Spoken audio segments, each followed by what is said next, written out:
ہم دعویٰ بغیر دلیل کے پیش ہی نہیں کرتے، دعویٰ کرتے ہیں ساتھ دلیل دیتے ہیں۔ امام بہقی نے روایت کیا، دلائل نبوہ کی حدیث ہے، میرے آقا صلی اللہ علیہ وسلم نے ایک شخص کو دین کی دعوت دی، اس نے کہا دین کی دعوت تو قبول کر لوں گا لیکن میری بیٹی کا انتقال ہوا ہے، پہلے میری بیٹی کو زندہ کیجیے، پہلے میری بیٹی کو زندہ کیجیے، میری بیٹی کا انتقال ہوا ہے، پہلے میری بیٹی کو زندہ کیجیے۔ میرے آقا صلی اللہ علیہ وسلم نے فرمایا کہاں ہے قبر اس کی؟ ایک حدیث کے مطابق قبر کے متعلق پوچھا، ایک حدیث کے مطابق اس نے کہا کہ فلاں وادی میں نے اپنی بیٹی کو فلاں وادی میں ڈال دیا تھا۔ میرے آقا صلی اللہ علیہ وسلم اس وادی کی طرف جاتے ہیں، اس لڑکی کو پکارتے ہیں، یہاں میرے آقا صلی اللہ علیہ وسلم کے پیارے لبوں سے اس لڑکی کی پکار کی آواز نکلی، ادھر وہ لڑکی زندہ ہو کے کہتی ہے لبیک و سعدیک لبیک و سعدیک لبیک و سعدیک، حاضر ہوں آقا، حکم فرما دیجئے، فرما بردار ہوں۔ میرے آقا صلی اللہ علیہ وسلم نے اس لڑکی سے فرمایا، آقا ارشاد فرماتے ہیں تو کیا چاہتی ہے؟ تو کیا چاہتی ہے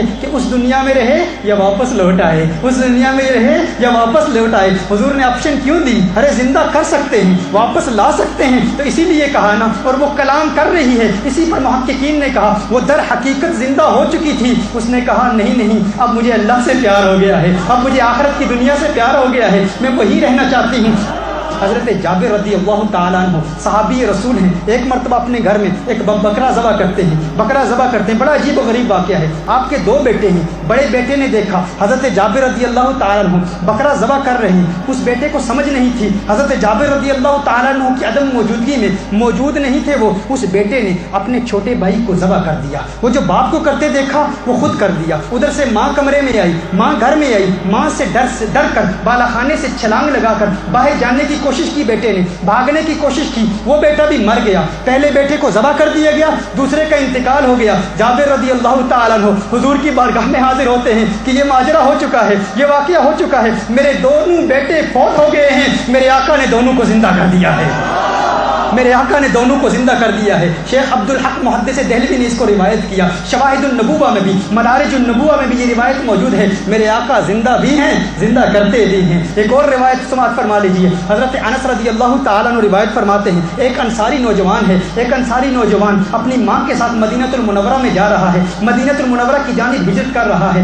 ماں اس کی بوڑھی ہے، ماں اس کی اندھی ہے، بچے کو دیکھتے ہیں وہ بیٹا لیٹا ہوا ہے، انصاری بیٹا انتقال ہو جاتا ہے، اس کا فوراً فوت ہو جاتا ہے۔ صحابہ نے، تابعین نے اس ماں سے افسوس کیا، ماں اندھی ہے، بوڑھی ہے، اس نے کہا کیوں افسوس کر رہے ہو؟ میرے بیٹے کا انتقال ہو گیا ہے۔ انہوں نے کہا انتقال ہو گیا ہے۔ ماں گھبرا گئی، پریشان ہو گئی، پریشانی کے عالم میں ماں نے ایک دعا کی، ہے اللہ میں نے تیرے لیے اور تیرے حبیب کے لیے ہجرت کی تھی، اس یقین پر کہ تو ہماری مدد فرمائے گا، اس یقین پر کہ تو ہماری مدد فرمائے گا، ہے اللہ مصیبتوں میں مدد فرما۔ اس کی روایت میں آتا ہے، حضرت شیخ عبدالحق محدث دہلوی فرماتے ہیں کہ جب اس نے میرے آقا کا نام لیا نا، جب اس نے آقا کا پیارا نام لیا، آقا کا خوبصورت نام لیا، آقا کا نام کتنا پیارا ہے، کس کو پیار ہے آقا کے نام سے؟ آقا کے نام میں کتنی مٹھاس ہے، کتنا پیار ہے۔ مجھے ابھی یہ واقعہ بیان کرتے ہوئے اپنے بچپن کا واقعہ یاد آ گیا۔ میری بڑی ہمشیرہ نے ایک مرتبہ نعت خوانی کے مقابلے میں ایک نعت لکھ کے مجھے دی تھی، میں نے نعت پڑھی تھی کہ دا سونا نام محمد دا، اس نا دیا ریساں کون کرے، کہ دا سونا نام محمد دا، اس نا دیا ریساں کون کرے۔ میرے آقا کا نام اتنا پیارا ہے، کوئی اس نام کا مقابلہ ہی نہیں کر سکتا۔ عبدالحق محدث دہلوی فرماتے ہیں، ادھر اس عورت نے آقا کا پیارا نام لیا، آقا کا پیارا نام اس کی زبان سے نکلتا ہوا نکھرتا ہوا فضا میں گم ہوا۔ اس نام کی اتنی طاقت تھی، اتنی قوت تھی کہ وہ لڑکا جس کو ہم نے مرتے ہوئے دیکھا تھا، اس کے چہرے پر کفن تھا، ہم نے فوراً دیکھا، اس نے چہرے سے کفن اٹھایا اور اٹھ کر زندہ ہو گیا۔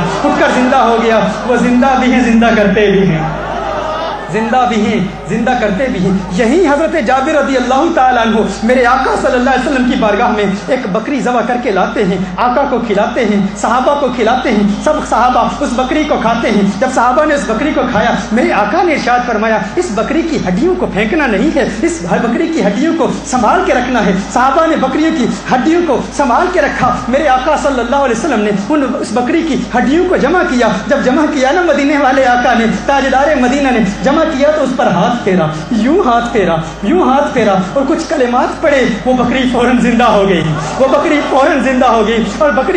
میں حیران ہوتا ہوں جب غور کرتا ہوں اس روایت پر۔ کہتے ہیں کہ جب وہ زندہ ہوئی نا تو اس نے کان ہلانا شروع کر دیا، اس طرح کان ہلا رہی ہے، میرا تخیل کہتا ہے وہ کہہ رہی ہے Am I back? What's happened?